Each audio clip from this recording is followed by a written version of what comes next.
This week on Overdrive, we put pedal to the metal on the NATRAX high-speed test track with India's latest hot hatch, the Volkswagen Golf GTI. We also take a closer look at the updated Tata Altroz and all the changes it brings. Hello and welcome to Overdrive. I am Soini Dutt. After what feels like forever, we finally got a true blue hot hatch in the country from Volkswagen. It comes directly from Volkswagen's plant in Germany, provides us with 265 horsepower from a 2-litre turbo petrol engine. Kranti got a chance to drive the Golf GTI at NATRAX's high-speed track as well as a very technical handling track. Let's find out what this car is all about. Go. Oh, lovely. Half a century ago, when the first Golf GTI was produced, it produced almost 100 PS of power. And that number was huge in those days. Even today, the 8.5th generation, the car which is standing right next to us, comes fitted with a 2-litre TSI petrol engine, which produces around 265 PS of power. Just imagine, hatchback, 265 PS of power and 370 Newton meters of torque. This is made into 7-speed DSG transmission, and the 0 to 100 figure, 5.9 seconds. 3, 2, 1, and go.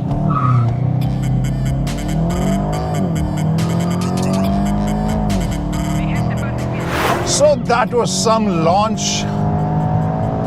The claim figure for 0 to 100 is 5.9 seconds. I'm not doubting that at all. And we have crossed 200 kmph. 224. So think about these kind of cars, two things, obviously. One is emotion and second, the numbers. So now we just exited this banking section, and now let's see what kind of speed can we do. And this car feels comfortable in, and right now it just crossed 250 and still very planted, very composed, and only thing which is giving me the hint of speed is the engine sound or engine noise.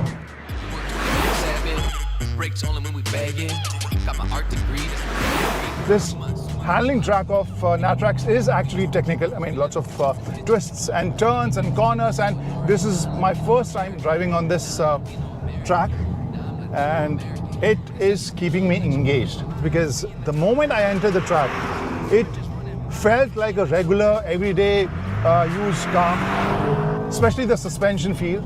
It felt comfortable, balanced, and you didn't expect the car with this kind of suspension feel handle the way it is handling right now.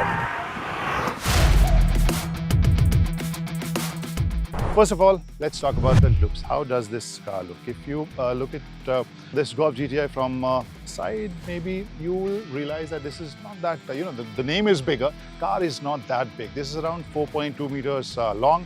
And this feels like, pretty planted and low as well. And why that high? Obviously, you'll have to drive it on the track to know more about that or to understand that height. But let's talk about the face of this car. This LED strip which connects both the edges, goes through the front, and you have this GTI badging, obviously.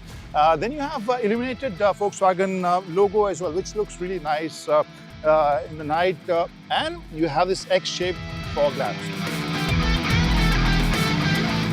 Take a look at the tires.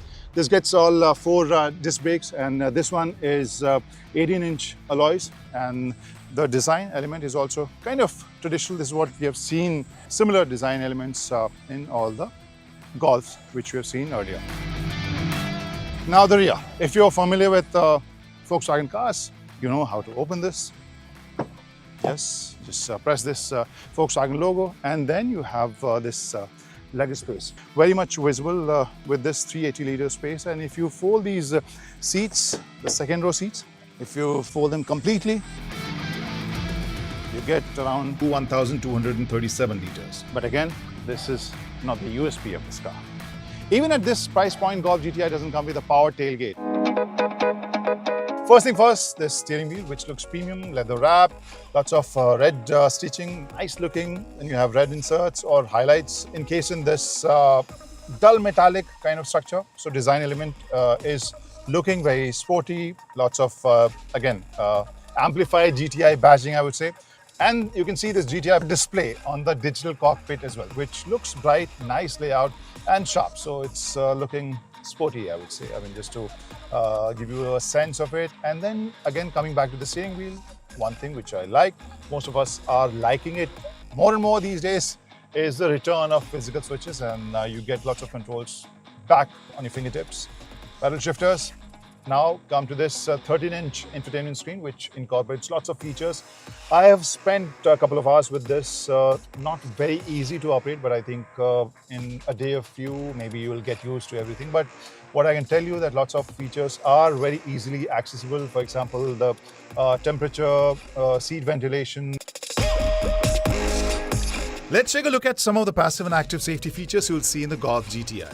7 airbags, XDS electronic front differential lock, adaptive cruise control, lane assist, emergency brake assist with pedestrian and cyclist monitoring, rear view camera and park distance control. Then you get another set of buttons for ADAS, climate, driving mode, and then P menu. So this parking assist or the park camera. So it will give you better access or easy access to the parking camera whenever you are reversing. And then the seats. Interesting combination of leather and fabric finish, lots of red stitching as well. GTI badging here. I like it, and on the corners, on the turns, it holds you nicely. So this is pretty bolster, and I think even for large frames, I think this should be okay. It won't be intrusive. So guys, just to let you know, just to give you a context, my height is around 6'3". So I have adjusted this driver's seat according to my height, and this is the kind of space I get with my height. So average Indian height, I think for 2 passengers, this would be adequate, not very spacious. You have this AC vent and you can control the temperature. So this Golf GTI comes with 3-zone climate control. Pretty firm seating, sporty design, 3 headrests which are adjustable, and then you have these roof-mounted lights, ISOFIX child seat mounts. But as I mentioned, Golf GTI is known for 2 things. This car comes with usable performance and performance plus usability or practicality. It's not about practicality plus performance, and that is the reason you have this kind of space.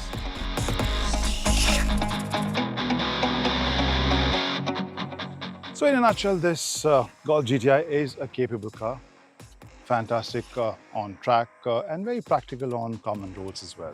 And does it justify the kind of price tag it comes with? I'm not sure. You let us know in the comment section, because according to the company, many customers have already decided to go for this. They've already booked whatever number was allotted for the Indian market. Well, just like many of you, we too have been wondering where are the good roads to enjoy this hot hatch. But as Kranti mentioned, all the Volkswagen Golf GTIs allotted to India have been sold. We'll take a very quick break here on the show, but coming up on the other side, we test drive the facelifted Tata Altroz. Stay with us, you're watching Overdrive. Welcome back, here with us on Overdrive. The Tata Altroz has been tweaked and now you get upgraded cabin as well as class-leading features. So is this premium hatchback one that could give some compact SUVs a run for their money? Let's find out.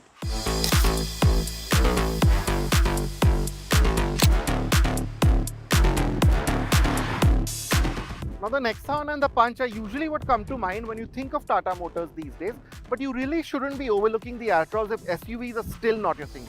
Especially now that with this facelift, it's become a lot sharper to look at. There's more features inside. So today, we're getting behind the wheel to drive it and see what it's actually like on the road. The Altroz was always a smart looking car, and this update adds a modern, sharp edge to this. The front fascia has been overhauled with the heavily detailed LED headlamps and the new grille and bumpers that draw inspiration from the Nexon and Punch with their compact fog lamp housings and tough cladding. But unlike many other mid-life updates, quite a few body panels have been reworked. You have a new bonnet, fender and doors.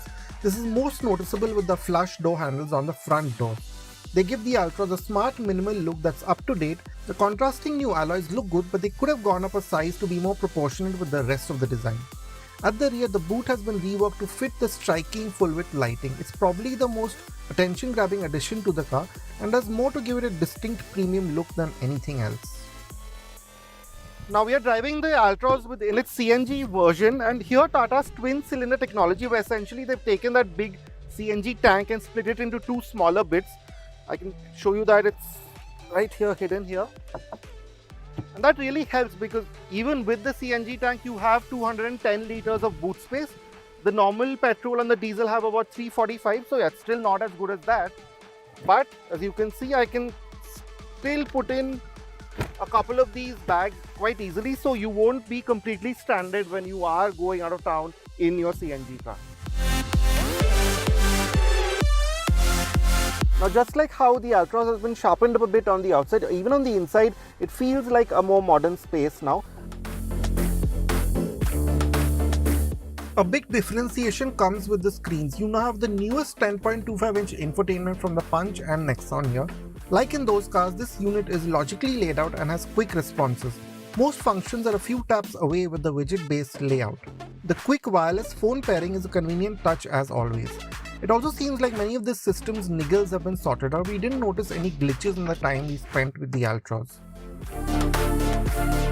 The Altroz's Alpha architecture has always been space efficient, so that continues unchanged. You have the 90-degree doors that make life easy, but there's also great storage space in the door pockets and massive glove box.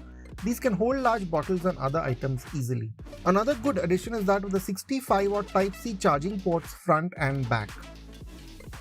Now, while Tata Motors has been improving the quality and fit of its cars, you notice that the Altroz has a few lesser rough edges than, say, what the Curve had that we drove a few months ago. There are still a few uneven bits. As you can see, this kind of doesn't quite align.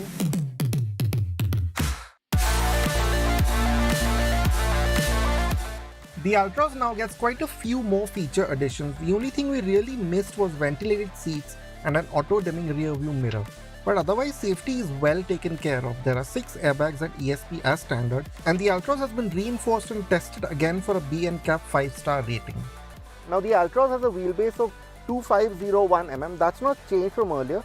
So it still means that this is the most spacious sub-4 meter car that Tata Motors makes, and you really do find yourself in a fairly spacious cabin. As you can see, I have a lot of space to tuck my feet in under the front seat.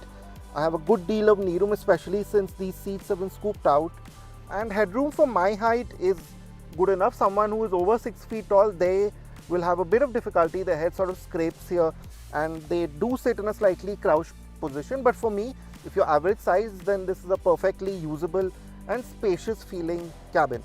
And that's also helped by the fact that it has a nearly flat floor, which is again always a good thing. And Tata Motors has also changed the seat with this update. What you now get, as you can see, are these quite heavy bolsters here. They remind me a bit of the Citroën Basalt, except for the fact that they are fixed. But they have a similar effect. You have quite a good deal of thigh support because of this, again, especially if you're of medium height. And yeah, and the seat back again has this nice firm cushioning. Tata always does its cushioning really well.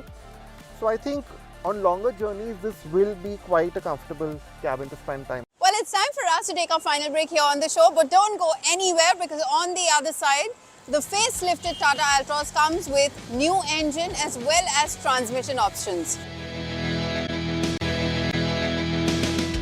Welcome back, you're with us on Overdrive. Now, with the facelift, Tata Altroz also gets new engine and transmission options, and while it does not get a turbo petrol engine option anymore, we have driven the CNG and diesel to tell you which one would be most suited for your drives.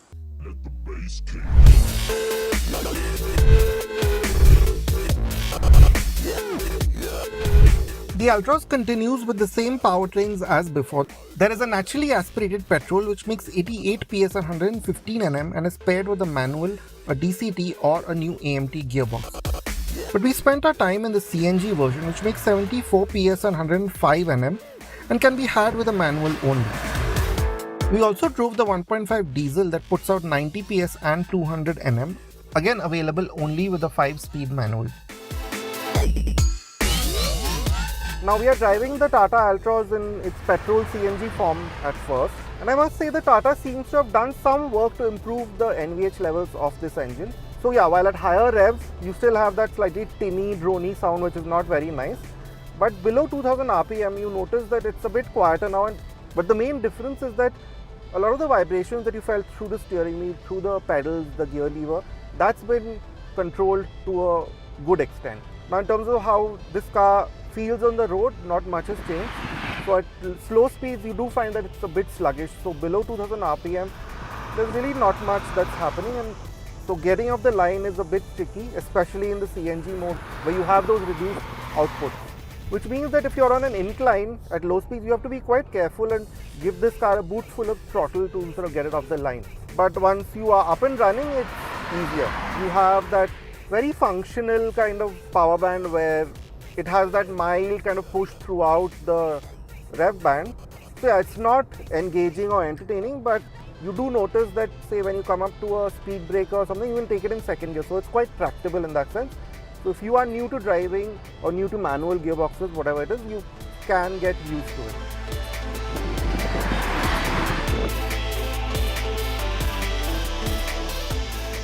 The flip side to this is that at higher speeds you have to plan your overtakes. For example, getting to 60 to 100 takes some effort, especially if you're in the CNG mode.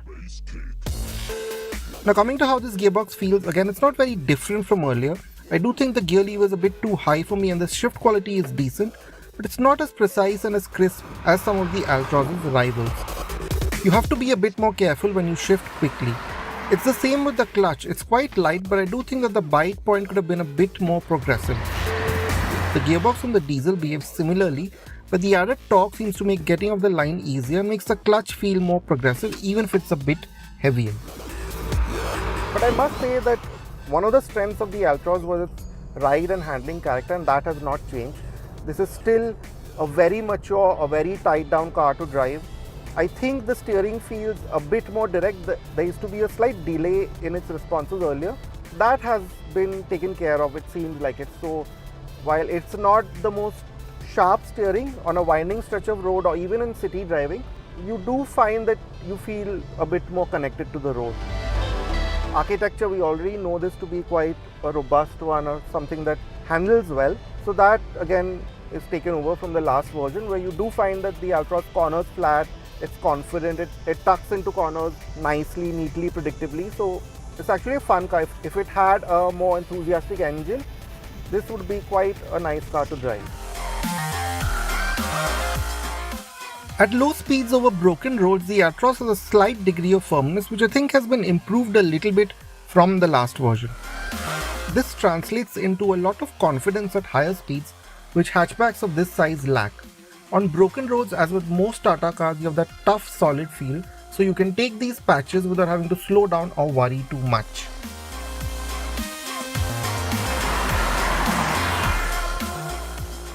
We are now driving the diesel Altroz, and immediately this is the better choice, I feel, in terms of outright drivability. Yes, many of you may not choose a diesel because the economics of it maybe don't work anymore for many of you, but just as a car, I think this is the better package for the Altroz, because immediately off the line you have that added degree of peppiness which the petrol lacks. So you can get off the line more confidently, you can pick up speed more confidently, you aren't sort of always noticing what's happening to the engine. And the engine itself, just like the petrol, it has improved in its NVH levels.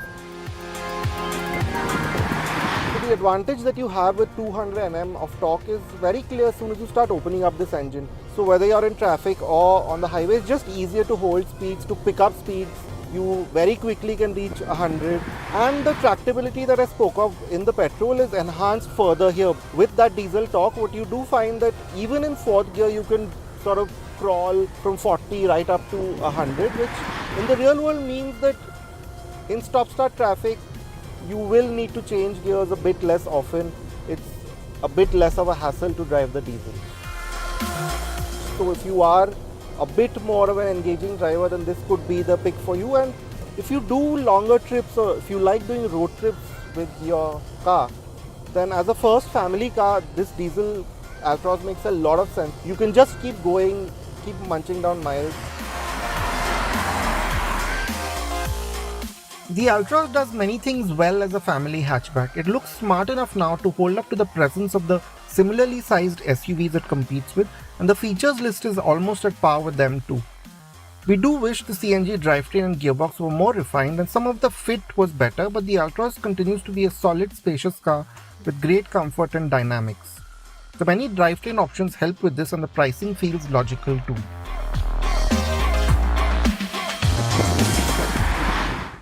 Well, it's time to wrap up this week's edition of Overdrive, but remember, you can stay in touch with the team through our various social media platforms, and you can write to us on YouTube as well. We'll see you next week. Until then, drive and ride safe.